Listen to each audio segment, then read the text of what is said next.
Well, I hope that your blood pressure at least has gone down since Saturday night. I know mine for certain has not. Blood pressure still through the roof. Anxiety is still on 10, but hey, isn't that just the beauty of this LSU-Auburn rivalry? On today's edition of Locked On LSU, we'll break down LSU's win on the road at Jordan-Hare against Auburn, the three things I liked, the three things that I didn't, plus so much more on today's edition of Locked On LSU. You are Locked On LSU, your daily podcast on the LSU Tigers. Part of the Locked On Podcast Network, your team every day.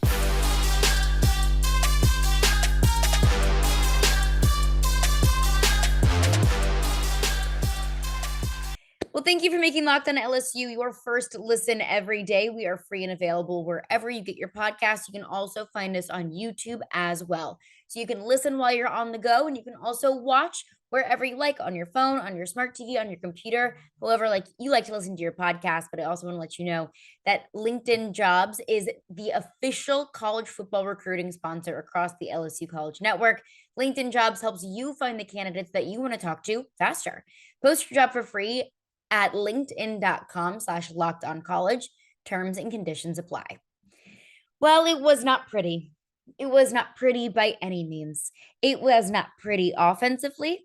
It was not pretty half the time defensively. It for certain was not pretty on special teams. But all that matters at the end of the day, truly, is that LSU escaped Auburn with a win. They now advanced 2-0 in SEC play. 4-1 on the season. LSU is now ranked. We found that out Sunday morning, that LSU is ranked in the top 25 in that 25th slot going into this game against Tennessee on Saturday at Tiger Stadium. Tennessee, of course, number 8 in the nation. LSU squeaking in to the top 25 at 25. Now, it was a slow start for LSU, and that's kind of been a theme for this team, at least against, even more evenly matched opponents, because we saw a quick start against Southern, we saw a quick start against New Mexico, but of course, you always have to take those games with a grain of salt because you're working with inferior opponents. And that's what I said after Southern. That's what I said after New Mexico about all the good things and the bad. The bad things, I said, okay, if you're going to do those bad things, turn the ball over, commit stupid penalties against New Mexico or Southern, you're going to do those things against Auburn. You're going to do those things against Mississippi State, so on and so forth.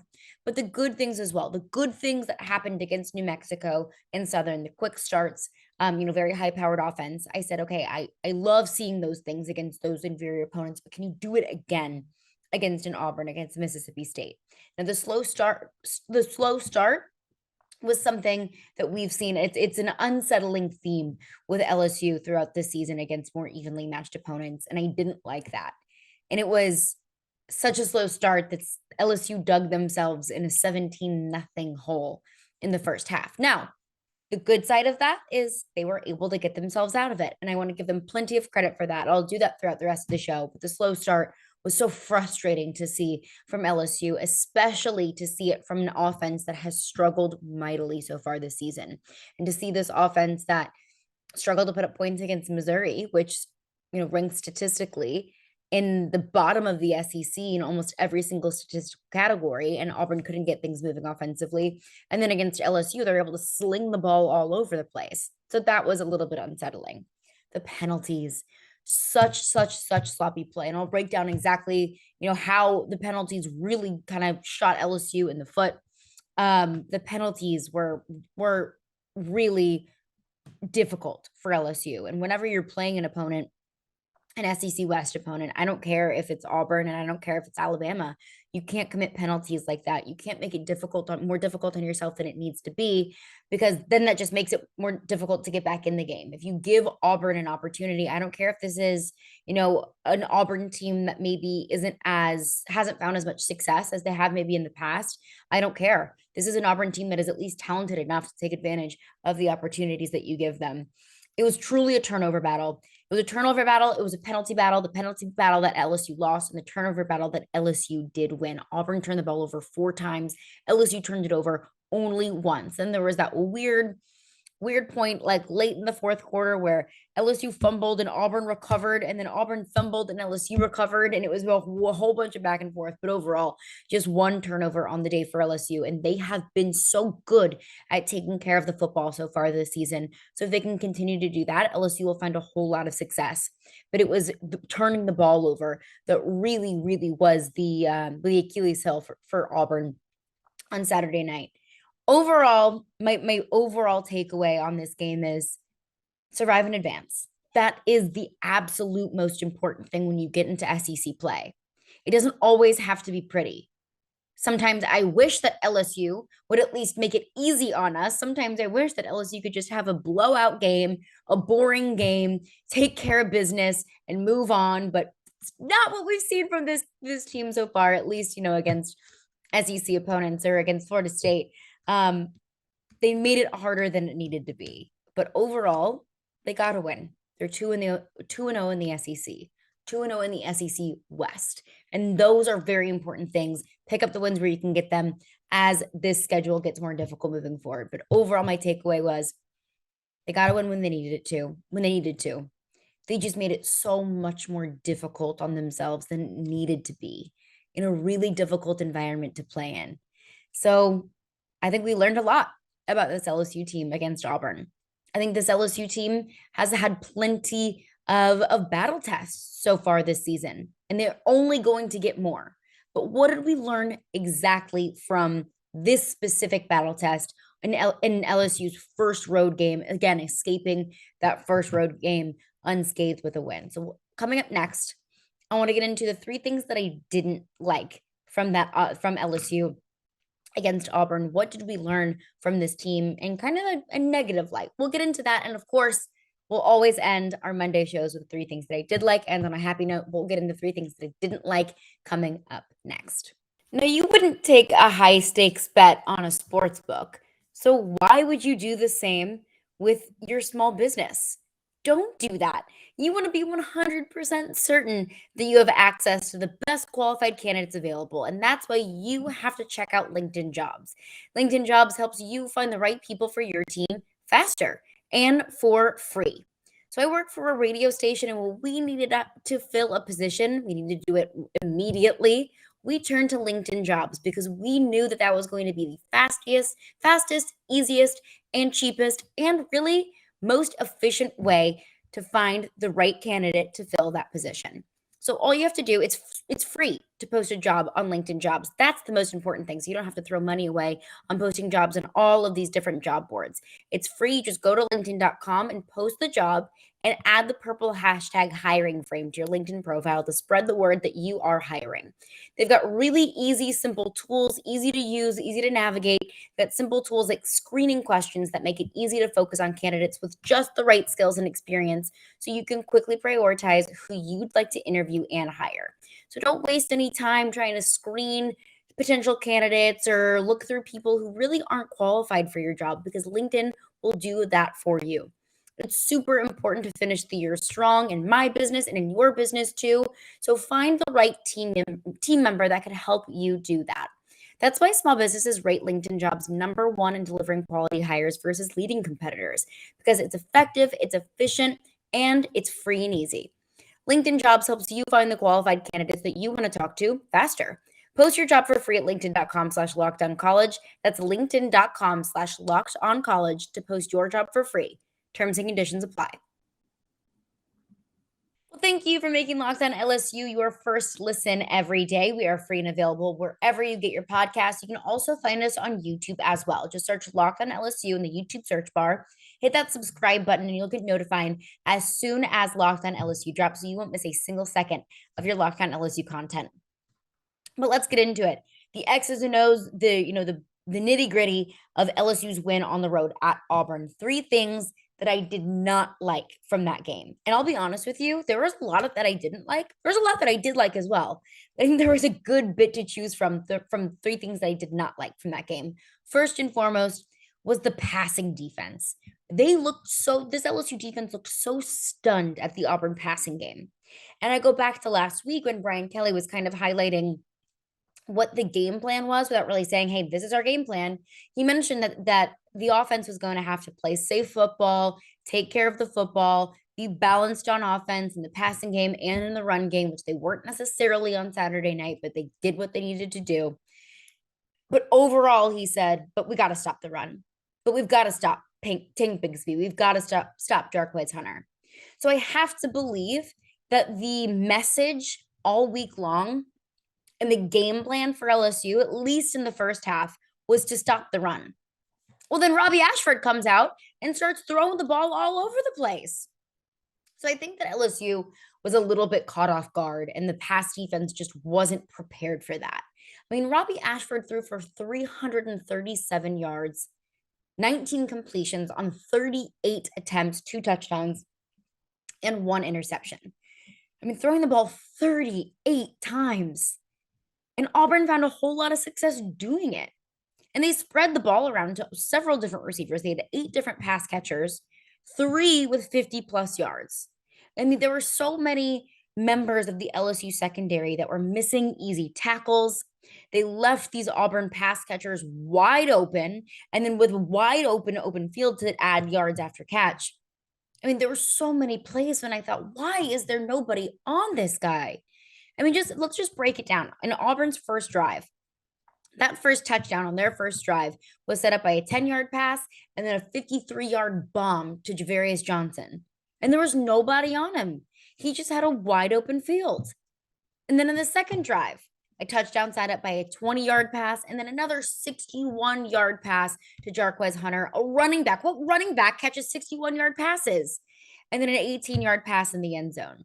So that's 2 different drives with several different big-time passing plays that LSU just obviously wasn't prepared for. Or if they were prepared for it, they weren't executing it very well. They were missing tackles. They weren't covering their men. They allowed way too much from this Auburn pass offense, from an Auburn pass offense that hasn't been able to pop off like this, like they did against LSU. So is that an indictment of LSU's defense, or is that a nod to Auburn's offense for being able to figure things out a good bit? I think that the truth is probably somewhere in the middle. I kind of want to say it's probably because Auburn's passing offense figured something out. Something just clicked within the last week between that Missouri game and the LSU game. But overall, just pretty unacceptable showing from LSU secondary. And the reason why I highlight this first and foremost is because Tennessee is coming to town this weekend, and they have a much better passing offense than Auburn does. If the secondary plays like they did against Auburn, against Tennessee, then this Tennessee offense is going to just, throw the ball all over the yard. This Tennessee offense is going to be able to get into the end zone with ease. So that's why I highlight that first, because that's going to be something that this LSU defense is going to have to figure out within the next week.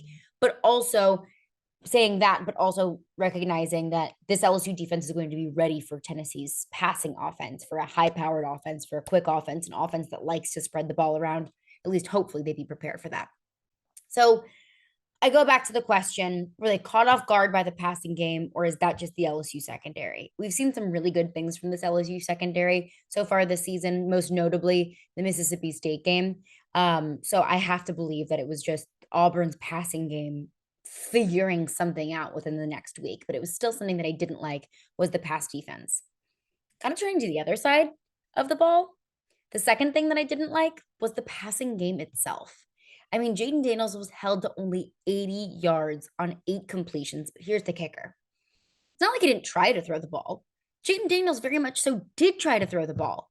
He tried to throw the ball 26 times and only connected on 8 of those.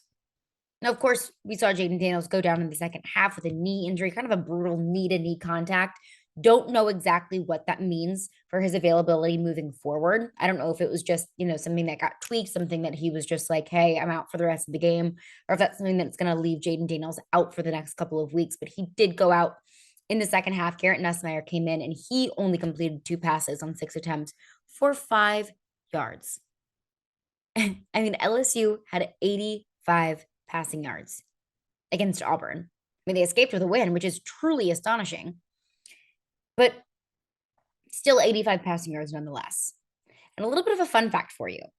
Did you know the last SEC team to win a road conference game with under 100 passing yards. The last team to do that was LSU in 2017, coincidentally enough, against Tennessee on the road in Knoxville. But also that was a completely different scenario. I was at that game and I've never experienced worse weather conditions. Words are hard. Never experienced worse weather conditions at a football game before. It was so windy. It was stormy. I mean, there were puddles of water on the field. That was the game. If you remember Coach O running out of the tunnel saying, it's like playing backyard football. That was that game. So of course you're not going to throw the ball in that game. You're just going to run the ball in that game because the weather was so bad. The weather looked beautiful in Auburn on Saturday night, and they still only threw for 85 yards. So that's one thing that kind of concerned me, is how difficult it was for LSU to throw the ball. And they didn't have a complete pass until 9.5 minutes left in the first quarter. Did not complete a single pass in LSU's first drive. In the second drive, only one completion in the third drive, 2 in the fourth, 2 in the fifth, and 2 in the sixth. That was the first half there. By the end of the first half, only 8 completions. 8 completions in the first half. That's just not good enough. That's not good enough all the way around. And it's not just on Jayden Daniels. It's not really on Jayden Daniels at all, to be honest with you, because on several of those incompletions, Jayden Daniels was delivering really solid balls that just didn't get caught. And that's on the pass catchers. That's on this wide receiver core that wasn't able to hold on to pretty easy receptions, to be honest with you. I mean, one most notably that I, off the top of my head, was that target to Kayshon Boutte, where he just dropped it. He just dropped it on this, and when he was near the sidelines, I believe it was on the left side, he just didn't drop a pretty easy ball that was thrown his way by Jayden Daniels. And Kayshon Boutte didn't get very many targets. He had 1 reception for 4 yards against Auburn. He didn't get very many targets, and he looked pretty frustrated about it. But he wasn't catching the balls that were coming his way. And he wasn't the only one. I mean, I saw a few drop passes, easy balls to catch. So that was frustrating to see. The fact that they couldn't get much moving in the passing game, and when they were able, and when receivers were able to get open, when Jayden Daniels did have a clean pocket to be able to drop back and throw that ball, they weren't taking advantage of that. So that was the second thing that I didn't like. The passing game. They're going to have to clean things up in the passing game, because the offense is going to be a whole lot more. It's going to have to be a whole lot more balanced against this Tennessee team, and also moving forward. The third thing that I didn't like, penalties, specifically on special teams. This freaking special teams unit is going to be a thorn in my side, because it has been for the last 4 weeks. It is shocking to me that Brian Polian was the one coach that Brian Kelly brought with him from Notre Dame. That Brian Polian was his right-hand man, his go-to guy, his bestie pop, whatever you want to call it, at Notre Dame. And the special teams unit happens to be giving this LSU team the most problems so far this season. It is astonishing to me. But it was not just the special teams unit that committed plenty of penalties. Again, words are hard. I'm all worked up over here. But they didn't help the case by any means. LSU committed 10 penalties for 94 yards. That first penalty made me very angry. It was a Sevyn Banks targeting call. Weak. Absolutely weak call by that referee unit. And Sevyn Banks went off the field on a stretcher and had to go to the hospital. Eventually did come back to the game wearing a brace around his neck, but hoping for the best for Sevyn Banks and a very quick recovery for a very, very scary injury that he sustained on the field that night. So hoping for the best for Sevyn Banks, but a weak targeting call on that referee unit. Second, later on in the first quarter, a legal block on LSU's first punt return. Backed it up to the LSU 15. Again, you're just shooting yourself in the foot. LSU got themselves to the 25-yard line in, not great field position, but not terrible field position. But now you're backed up at your own 15 because of an illegal block in the back. Punt return penalties, not just this game, but also against New Mexico. We remember that blindside block call, which I thought was kind of a bad call, but also, it happens. Third penalty again in the first quarter, an illegal shift for a loss of 5. Again, just making it more difficult for yourself. In the second quarter, We saw that connection between Jayden Daniels and Kayshon Boutte for 4 yards. Personal foul on that play for a loss of 15 yards. 15 yards when you absolutely positively need to get things moving offensively, because at this point, Auburn had already scored 2 touchdowns. This is in the second quarter. Another illegal block in the back on a punt return. Again, second in the game. Second illegal block on a punt return for a loss of 10 yards. Again, back to the LSU 15. You got to figure those things out on special teams. It seemed like almost every single special teams play last night, there was at least some sort of issue. And then that third penalty in the second quarter, kick catching interference on an Auburn punt return, just handed Auburn 15 yards. At this point, Auburn's up 17. You're down 17-0, and you're giving Auburn free yards. You're basically just saying, hey, actually, no, we don't really mind. You just go ahead. Here's 15 yards. You move down the field a little bit more because we don't think that a 17-0 lead is good enough. Just so frustrating. Very, very frustrating. Brian Kelly mentions shooting themselves in the foot. He said that against Mississippi State. I think they did the exact same thing against Auburn. In the second half, false start. Pushed it back to the Auburn 24, a loss of 5. And they absolutely had to score here on this possession to either tie or take the lead. LSU was down 17-14 at this point. False start and pushed them back 5 yards when they absolutely needed to score here. They ultimately did end up scoring here. John Emery with a 20-yard touchdown drive. But overall, just frustrating. The next one is a defensive holding, again, giving Auburn 10 yards while they're in LSU territory nonetheless. Again, the personal foul call didn't really matter. That was on the Koy Moore interception, which also freaking L at Koy Moore, talking trash, and then he throws an interception, which that just goes along with the fact that this game is always going to be weird. This game is always going to be funky. There's always going to be something in this game that just makes you scratch your head, that just defies the laws of physics and football alike. And that is Koy Moore, a wide receiver, throwing an interception right into the hands of Harold Perkins. So yeah, that was a penalty. That was a personal foul call, but it was kind of a non-starter because LSU ended up with the ball after that. And then finally, a Mason Taylor false start for a loss of 5. And at this point, LSU's offense looked absolutely atrocious. Absolutely atrocious. This was when Garrett Nussmeier was in. So it was just like salt in the wound. But those were the 3 things I didn't like. All the penalties, poor penalties, dumb penalties. Something that Brian Kelly has harped on all season long, all week long, is don't commit dumb penalties. Ultimately, that does come down to coaching. So I look to Brian Kelly and company for that. But also the passing game, not able to get things moving, and the pass defense allowing Auburn to get too much moving early on in the game. But there were some good things. There were some very good things because overall LSU did escape Auburn with a win. So coming up next, I'll get into the 3 things that I did like from LSU on Saturday night. BetOnline.net is your number 1 source for football betting info this season. You can get everything there. You don't just bet on BetOnline, but you can also find the latest player developments, team matchups, news, podcasts, and in-depth articles and analysis on every game that you can find. So you can get some info and some expert analysis on the games that you're betting on, and then bet on them all in the same spot. And as always, BetOnline remains your continued source for all of your sport wagering information. They've got live betting and up-to-the-minute scores for every sport out there. Look to the Monday Night Football game tonight. Bet on it with BetOnline. The fastest and easiest way to check in on all of your favorite games and events. They've got MLB, MMA, boxing, and golf. Head to betonline.net or use your mobile device to learn more. BetOnline, where the game starts. All right, the 3 things that I liked from LSU at Auburn on Saturday night. And I know I spent a lot of time complaining about this team. Overall, they escaped unscathed. They're 2-0 in the SEC, 2-0 in the SEC West. That's the most important thing here.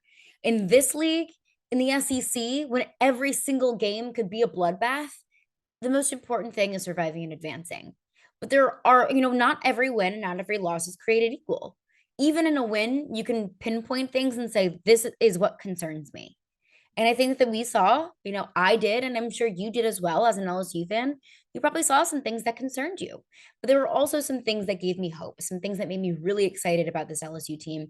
First and foremost, I know I kind of dogged in the secondary a little bit, but one thing that I really did like from this defense was the fact that there were really big plays from this defense when they absolutely needed them most. First and foremost, this was the momentum that this team needed. It was the energy that this team needed. And it was the points that this team needed really badly.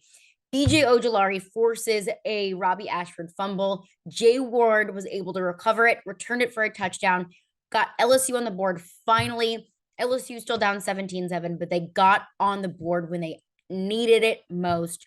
So good on BJ Ojulari to get that pressure and to be able to force that fumble. Good on Jay Ward, good awareness by Jay Ward to be able to see what was going on, to be able to recover it and to take it back to the house when LSU needed it. So big play from BJ Ojulari and Jay Ward there. The second one was the Harold Perkins interception.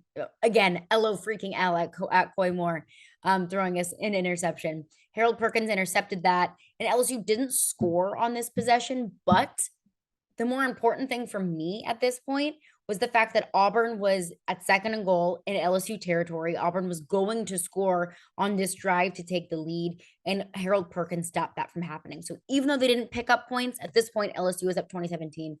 They didn't pick up points, but also they didn't give up points, and that's on Harold Perkins. So good on him for that. And the third turnover, the third big play from this LSU defense was Greg Brooks just, putting the pin in Auburn, solidifying LSU's win when he intercepted Robby Ashford late in the fourth quarter when Auburn was driving in LSU territory. That was the big play of the game. Greg Brooks earned the game ball from Brian Kelly for that play, sealed the deal for LSU. And at that point, I know for certain I did, and you probably did too. I just breathed a sigh of relief. I said, okay, I can finally relax a little bit because LSU just sealed that win. I was also a little bit nervous. There was a little inch of anxiety there that I thought, okay, that it would be so LSU Auburn for something weird to happen here and for, Auburn to do something to take the lead or to take it to overtime, or I didn't know. At this point, I was just not counting out anything happening, or I'm not counting out anything from going wrong at this point. But Greg Brooks ultimately did seal the win for LSU with that final interception. So the defense coming up big when LSU needed stops the most. The second thing that I really liked was the run game. I mean, I'm kind of dogging on the passing offense, rightfully so, with 85 yards on the day. But the run game stepped up when the passing game wasn't able to get things moving. They had 185 yards and 2 touchdowns on 49 rushing attempts, and it wasn't just one guy. We saw more from Josh Daniels tonight, which is great to see from him. With Armani Goodwin out in this game, I was a little bit concerned about how this LSU run game was going to be able to respond with losing its leading rusher, not named Jayden Daniels. And Josh Daniels was, Josh Williams, not Josh Daniels, Jayden Daniels. Josh Williams was able to really step up in Armani Goodwin's absence. He was the leading rusher on the day, followed by Jayden Daniels and John Emery. And each of those three had 40+ rushing yards. And, the passing game wasn't working. So the run game stepped up. They were able to get it done on the ground. And I think another really key stat here that may not be like the sexiest stat in the world, but I think it's really big when you break it down, is the fact that LSU against Auburn averaged 3.8 yards per rush. Like I said, not really that sexy. I'm pretty sure Auburn averaged 8 something, either per rush or per play. I'll have to look back at the box score. But why is that number important? Well, if you just think about it, let's break it down into one single possession. Let's say, LSU rushes, let's say Jayden Daniels rushed for 3.8 yards. Okay, so now you're looking at about 2nd and 7. Okay, let's say passes it off to John Emery, 3.8 yards. So now you're looking at 3rd and 3. Let's say Jayden Daniels runs it again for 3.8 yards. It's a 1st and 10. That's why it's important, is because whenever you're averaging 3.8 yards a play, that means you're able to gain first downs running the ball. That's why that number is important. And that's why this LSU run offense has been so important and was so important on Saturday night, is that was really the catalyst in this LSU offense to get things moving. The third thing, I don't think that we can undermine this, and I certainly don't want to undermine just how big it was for LSU to have a win and have that comeback in a really tough environment. I mentioned this last week going into the Auburn game that I'm not going to undervalue, or I'm not going to just, do this or, turn a blind eye to how difficult it is to be on the road, one, on the road in the SEC, and three, on the road in a really loud environment like Jordan-Hare, especially at night. And LSU wasn't just able to snag a win on the road, they were able to make that massive comeback on the road, facing adversity. You're not able to get things moving really offensively. So the defense came up big and got things rolling, got the momentum rolling. They did what they needed to do to get themselves back in this game and to win this game on the road at night in Jordan-Hare. I don't think that that's something that we can undermine. I also think that's something that gives me a whole lot of hope for this LSU team moving forward. The fact that it wasn't just the game against Auburn, it was also the game against Mississippi State and even the Florida State game. Even though they weren't able to solidify a win against Florida State, we've seen a lot of late game comebacks from this team. And that's a good thing, to know that this team doesn't give up, to know that this team might be looking at the barrel of a 17-0 deficit, and they take that in stride and they're able to come back from it. Doesn't need to be in Tiger Stadium. It doesn't need to be the easiest task at hand, but they still do it.